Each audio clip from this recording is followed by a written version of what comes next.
I got 3 consecutive failures in my life for 3 years। मेरे दिमाग में वही सब आ रहा था कि यार इस साल भी नहीं हुआ तो क्या। कि मेरे भैया ने मेरे से कही कि अगर इस साल भी नहीं हुआ तो क्या, अगर तुम प्रिपरेशन से थक गए तो। आखिरी का जब 1 महीना बचा था तब भी मेरे नंबर बहुत बेकार आ रहे थे, 580 570 ऐसे करके आ रहे थे। हम हमेशा सक्सेस स्टोरी सुनना चाहते हैं, हमेशा सुनना चाहते हैं कि इस पर्सन ने ये मुकाम हासिल किया, इस पर्सन ने ये मुकाम हासिल किया। लेकिन असलियत में होता ये है कि हमारे जो फेलियर्स होते हैं वो हमें ज़्यादा चीज़ें सिखा के जाते हैं इन कंपैरिजन टू हमारी success. This thing I also applied in my life and I got 3 consecutive failures in my life for 3 years। पहला साल था 2018 में मैंने अपनी तैयारी शुरू की। वहाँ पर कहीं ना कहीं जब मेरा 12th एंड हो रहा था तो पता नहीं मेरे दिमाग में कहाँ से एग्रीकल्चर का ख्याल आया एंड मुझे लगा कि नहीं यार, मुझे जो करना है इसी फील्ड में करना है। एंड इसकी वजह से मैंने अपने कई महीने वेस्ट किए कहीं ना कहीं एंड अल्टीमेटली मेरा उसमें कुछ हुआ भी नहीं। बाद में इंटरेस्ट भी हट गया। ये हुआ कि नहीं यार, मुझे अगर प्लांट्स को सर्व करना है तो मैं मैं MBBS में जाके भी ये चीज़ कर सकता हूँ। सो इस तरीके से मैंने अपने लगभग 1 महीने का पूरा बैकलॉग खुद ही क्रिएट कर लिया। जब मैंने एडमिशन लिया तो वहाँ पर 1 महीने का सब कुछ हो चुका था सिलेबस एंड वो 1 महीना मैं पूरे साल भर कवर नहीं कर पाया। पूरे साल भर मैं बहुत ही स्ट्रांगली ट्राई करता था लेकिन नहीं हो पाता था, क्योंकि आगे का भी हमें पढ़ना रहता है। तो अल्टीमेटली मैं जब एग्ज़ाम देने गया था ना, नीट 2019, तो उस साल भी मेरा वो चीज़ें नहीं हो पाई थी। सो ये जो 2019 मैंने दिया था ये मेरा था सेकेंड अटैम्प्ट। फर्स्ट अटैम्प्ट मैंने दिया था 2018 में एंड 18 में जस्ट मैंने ऐसे ही 12th के बाद दे दिया था विदाउट एनी प्रिपरेशन। तो मेरे अच्छे मार्क्स नहीं आए थे। I even don't remember the marks. लगभग 250 के आसपास मार्क्स थे उस साल। इस साल डेट इज़ 2019 में जो मार्क्स थे वो थे 431। सो यार इस तरीके से चीज़ें थी। समझ में तो आ गया था यार कि कहीं ना कहीं कोर्स जब हुआ ही नहीं है तो कहाँ से चीज़ें हो जाएंगी। रिवीजन भी नहीं हो पाया था कहीं ना कहीं सही से। सो नेक्स्ट ईयर मेरे भैया ने बस बोला कि नहीं, अब मेरे को घर से प्रिपरेशन नहीं करने देंगे। एंड मैंने उस साल क्योंकि घर से प्रिपरेशन की थी अपने, मैं लाइक डेली अप डाउन करता था, कोचिंग जाता था, न्यू लाइट इंस्टीट्यूट ज्वाइन किया था उस साल। तो क्या हुआ फिर कि नेक्स्ट ईयर प्रिपरेशन का स्टार्ट हुआ। मैंने जब प्रिपरेशन स्टार्ट की मैं बाहर रहा उस साल। काकादेव में मैंने रूम लिया, वहाँ पर रहता था, वहीं पर पढ़ता था, वहीं पर कोचिंग जाता था। घर आता था लाइक 1 महीना 2 महीने में घर आता रहता था। सो गाइस उस साल बस यही हुआ कि कहीं ना कहीं मैं ज़्यादा से ज़्यादा फोकस था कि यार मुझे ना अपने सारे टॉपिक्स क्लियर करने हैं। सो ये चीज़ तो मेरे को समझ आ गई थी एंड फिज़िक्स भी कहीं ना कहीं मुझे क्लियर थी कि यार मुझे इसको क्लियर करना। एंड उस साल मैंने न्यू लाइट इंस्टीट्यूट में अपनी टेस्ट सीरीज ज्वाइन की थी प्रॉपरली एंड मैंने कहीं ना कहीं अपना टाइम वेस्ट किया एक दूसरी कोचिंग में जाके। बट मुझे समझ आ गया था कुछ ही महीनों में कि यार मुझे कुछ नहीं होने वाला यहाँ पर, क्योंकि अल्टीमेटली हमेशा आप याद रखना कि किसी भी कोचिंग में सबसे ज़्यादा इंपॉर्टेंट चीज़ जो होती है वो होती है मैनेजमेंट। अगर उस कोचिंग का मैनेजमेंट अच्छा नहीं है तो आप कितना भी कुछ भी अच्छे से अच्छा टीचर ले आओ, लेकिन आपके सिलेक्शन नहीं होने वाले उस कोचिंग से।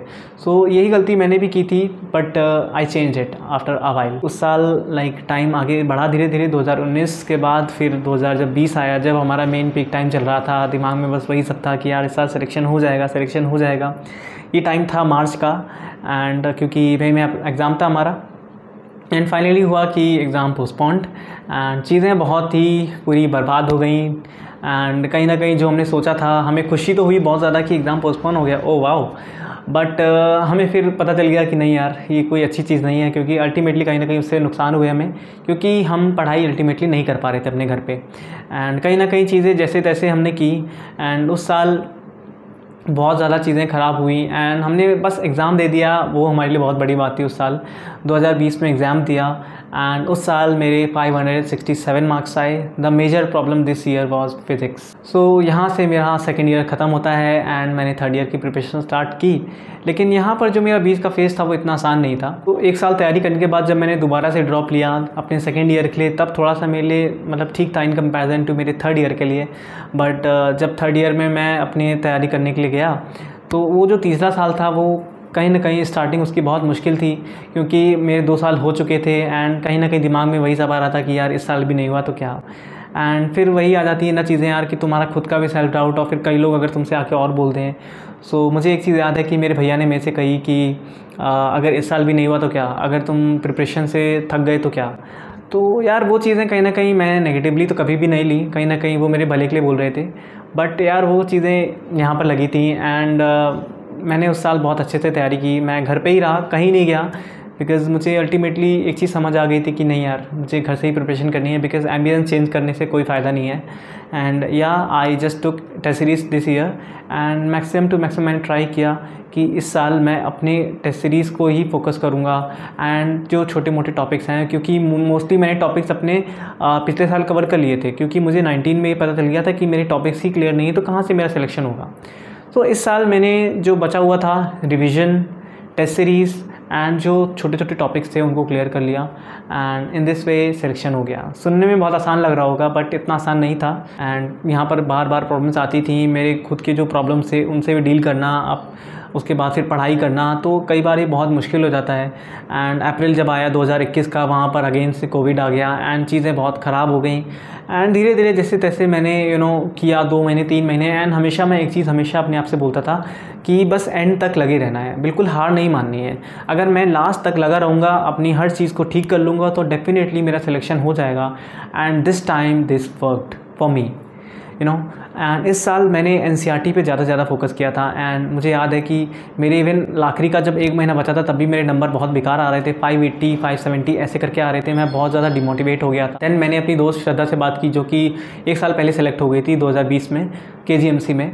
सो उससे मैंने जब बात की तो डेफिनेटली मैं NCERT पढ़ रहा था, लेकिन उतना अच्छे से शायद नहीं पढ़ रहा था। तो मैंने उससे बात की, दैन पता चला कि यार NCERT को थोड़ा और अच्छे से पढ़ना है, ऐसे नहीं ऐसे पढ़ना है।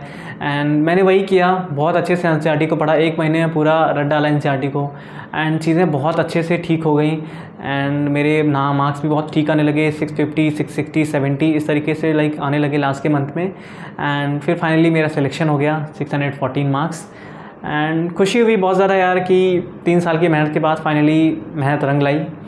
एंड यार मतलब यही है ना कि कुछ ना कुछ तुम्हें हर साल से सीखते रहना है। सो इतनी लंबी सी स्टोरी मैंने आपको बताई, तो इसी तरीके से आपको भी अपनी स्टोरी से, अपनी लाइफ से, अपने फेलियर से सीखते रहना है। एंड सबसे ज़्यादा ज़रूरी होता है कि आप दूसरे के फेलियर से सीखो। जो मैंने बताया, जो मेरे फेलियर से, उनमें से कुछ ना कुछ गलतियाँ ऐसी ज़रूर होंगी जो कि आप कर रहे होगे या फिर कर सकते हो, तो वो गलतियाँ ना करो एंड वो चीज़ें ठीक करो और अच्छे से अच्छे जल्दी से सिलेक्शन लो, ताकि तुम मेडिकल कॉलेज में आ सको और अपनी मेडिकल जर्नी को शुरू कर सको। दैट्स ऑल, मिलते हैं फिर नेक्स्ट वीडियो में, तब तक के लिए bye bye, see you soon.